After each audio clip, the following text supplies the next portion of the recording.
don't forget to subscribe my channel Hang Duk Mana. Assalamualaikum, selamat datang lagi ke channel Hang Duk Mana. Mari kita dengar respon Datuk Abdullah Saim membedas mereka yang buat himpunan di Putrajaya hari ini. Untuk saya baca sedikit, ratusan sertai himpunan selamatkan syariah di Putrajaya. Ratusan berkumpul di sekitar perangai istana Khakiman di Putrajaya pagi ini bagi menunggu keputusan Mahkamah Persuan berhubung petisyen mencabar belah pertukar enakmen kesalahan jenayah di Kelantan. Okey tuan, mari kita dengar respon daripada Datuk Abdullah Saim. Dia akhiri komen macam biasa. Di Mahkamah Rayuan pula dia pernah buat satu himpunan, konon himpunan, tak jadi pun himpunan pun. Tapi punca dia enactment negeri, punca kau je buat salah, betul kau berlanggar dengan federal punya undang-undang, kemudian kau pula cakap kita kena pertahankan syariah macam raya kepala otak dia. Pada sekarang ni fikirlah kau je buat, lepas tu kau sendiri yang mengundang, lepas tu kau sendiri yang nak menatang, lepas tu kau sendiri nak kena kau lah selesaikan. Dia senang je cari Syed benda ni. Jangan panggil satu bah konon-konon je lah, konon-konon je. Untuk apa? Untuk nak mengalih undang-undang itu menjadi favor of you. Tak boleh. Nak buat betul-betulkan balik dalam negeri. Kalau dia buat salah, mengaku sajalah. Kalau dah tening, dah bangang tu, kau katalah kau buat silap, sudahlah. Betul, kita buat perubahan berseiring dengan persekutuan. Undang-undang persatuan persekutuan. Barulah selengkapnya kita ada undang-undang. Base undang-undang tu kita kena masuk balik dalam Dewan. Perbetulkan dalam Dewan. Jangan kau nak melalak macam melalak bukit. Tak utuh bukit tu. Dia tegak macam tu je. Tapi melalak itu hilang suara. Hilang suara, kamu sendiri yang derita. Akan bangang tu. Itulah keadaan yang berlaku dalam politik di luar sana.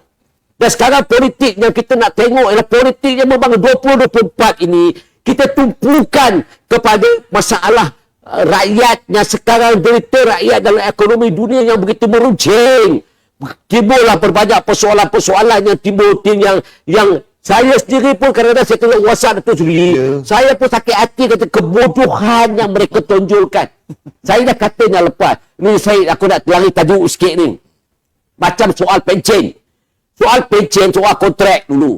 Kontrak ni saya dah kata Datuk, dia tak faham. Dia ada yang WhatsApp group tu, dia masih lagi kata kerajaan ni zalim kerana mengontrakkan orang 3 tahun. Betul pula apa akan berlaku pada mereka-mereka ini. Kemudian dikaitkan dengan pencen.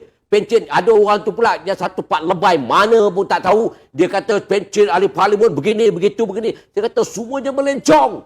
Semua tak kena pada fakta. Tapi apa daya. Jadi forum ini saya nak beritahu. Kata si Bangang, pendengar si baik-baik. Sebelum ini kontrak tak ada tempoh. Dengar tu. Kontrak tak ada tempoh. Saya masuk Dewan, saya minta tempoh. Zalim, tak ada tempoh ni. Azalina masa itu pengerang, jadi menteri, Jabatan Perdana Menteri, bersetuju 14 tahun.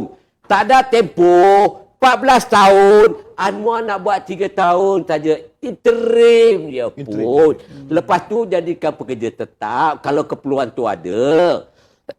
Saya melihat kesungguhan kerajaan perpaduan ini.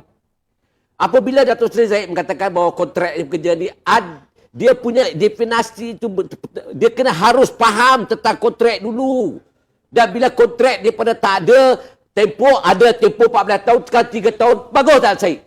Baguslah tu, kau nak bagus macam mana lagi? Ya Allah, saya tak faham. Lepas tu dia kata, Dewan ni tak ada pencen.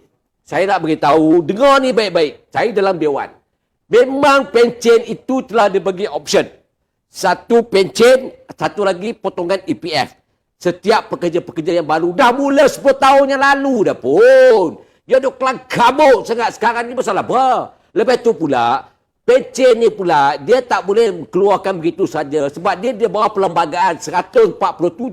Artikel 147 mempertukar tentang pencen. Di bawah 1980 saraan 226 tu jelas tu kriteria yang ada. Lepas itu pula bila mana berlakunya ketidaksanggupan itu menanggung sebegitu besar beban itu, maka diberi pilihan EPF pula macam contoh yang paling baik dah. Ketika Mahathir menjadi Perdana Menteri dulu, dia privatiskan Telekom lah, dia privatiskan semua macam-macam dia privatiskan. Bermula pada privatisation itu, siapa yang bekerja sebelum dia dapat pencen. Itu yang pencen 160, 120 ringgit tu. Tapi Datuk, saya hentikan Datuk di situ untuk bagi Datuk rehat sekejap. Kita pergi ke Datuk Kamal sekejap. Tak habis lagi. Sebab dia kena dia 160 ringgit tu.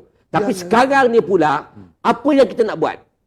Apabila pencen itu sudah pun diberi option, maka option itulah yang akan diterima oleh pekerja sama ada kalau nak dibuat pindaan untuk tani di bawah artikel 147, dia mesti bawa dalam dewan. Pindah perlembagaan. Anwar dah kata nanti kau bawa dalam dewan, kita bincanglah. Dah dia kata tak faham si tengeng semua ni. Jadi saya nak beritahu bahawa bila pencen itu nak dibuat sesuatu tarikan, dia mesti dia bawa pindaan di dalam dewan. Dewan berbahaslah. Lepas tu EPF itu, dan itulah cara langkah yang terbaik untuk kita menjamin masa depan rakyat untuk mengumpulkan uang mereka tanpa ada gangguan usikan.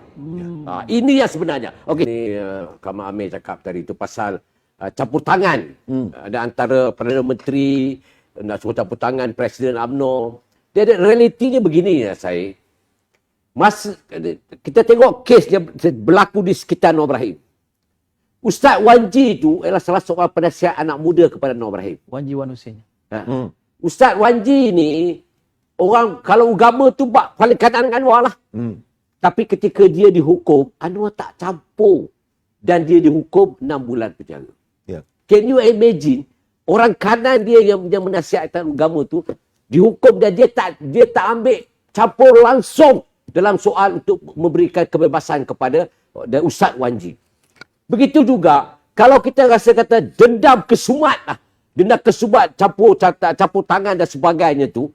Yang sekarang yang berlaku dalam keadaan sekarang ni, apabila Kepada Tuanku dan Pertuan Agong telah menggunakan kuasa baginda untuk memberi pengurangan kepada Datuk Seri Najib. Sebagai rakyat Malaysia, Datuk Seri Najib berhak untuk memohon pengampunan. Semua, macam kita tengok, zaman Mukhtar Hashim dulu yang dihukum mati sebab dia membunuh Datuk Taha. Hukuman mati. Betul. Tapi dia dapat pengampunan dan pengampunan itu hak dia memohon. Kali pertama. Semua orang boleh memohon. Kali pertama. Pertama. Kali kedua dibebaskan. Hukuman gantung itu ditarik balik, kau dibebaskan. Dan kuasa itu kuasa agung. Dan apa yang mampu dibuat oleh Datuk Seri Zahid kena diserang dan juga Datuk Seri Anwar benar-benar tak campur dalam apa yang dimaksudkan oleh surat keliling yang dibuat oleh Dr. Zaliha itu, mencerminkan bahawa itu kuasa mutlak tuanku. Tapi kan datanglah si satu orang lawyer ni pula pun kata, dia kata ini bukan, I think Agong nak pengampunan penuh, tetapi telah terhalang pandangan-pandangan yang lain. Tolonglah, kamu senior lawyer lah, PE.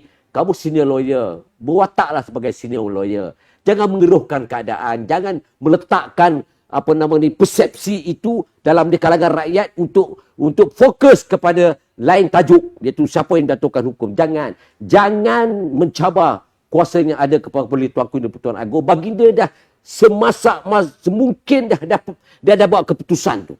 Jadi kalau kita tengok apa yang berlaku pada Mukhtar Hashim, apa yang berlaku pada Datuk Harun, dah banyak lagi beratus orang dapat pengampunan. Apa peluang Datuk Najib untuk diberikan hak dia tu? Apa masalah dia? Dia berhak, dan UMNO sekarang memohon supaya pengampunan itu diberikan pada Datuk Najib. Teruskan. Itu kerja masing-masing, dan kuasa itu kemudian berbalik kepada Agong. Dan kalau Agong kata yes lah. Kalau dia kata no, kita boleh buat apa? Kita jangan derhaka ke bawah duli raja-raja. Jangan. Kita ni kerajaan negara, kita ni perlembagaan beraja. Ingat tu. Kau jangan ingat kau nak pertikaikan Agong punya kuasa. Kau siapa lah? Kalau kau tak sudi duduk Malaysia, kau dibelah lah.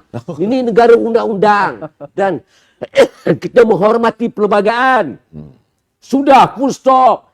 Buat kerja masing-masing. Kemudian Datuk Seri Najib nak buat raya luar negeri, silakan tuhan dia. Ya. Dia jangan pertikaikan. Ada pula 1, 2, 3 puak ni kena parti saya pun saya dah pening kepala dah. Tiba-tiba datang pula tukarkan Presiden UMNO lah, sama macam lah hukuman ini dijadikan sebagai satu keberuduman sport. Engkau ni dah lah satu masalah saat ini dia timbul. Engkau timbulkan masalah berat lagi satu pula. Yang kau nak campur tangan dengan politik parti orang tu pasal apa? Kita komen saya satu yang saya baca sedikit lah. Apa kenyataan daripada Ketua Hakim Negara ni.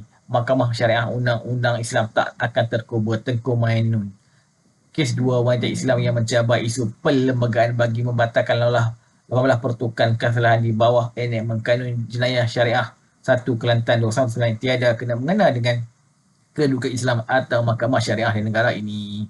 Itulah tentu sebenarnya tak ada apa pun sajalah puak PN ni buat demo nak tunjukkan konon-kononnya kerajaan perpaduan ni nak bantah lah apalah. Sebenarnya tak ada apa, dia orang saja nak main isu politik saja.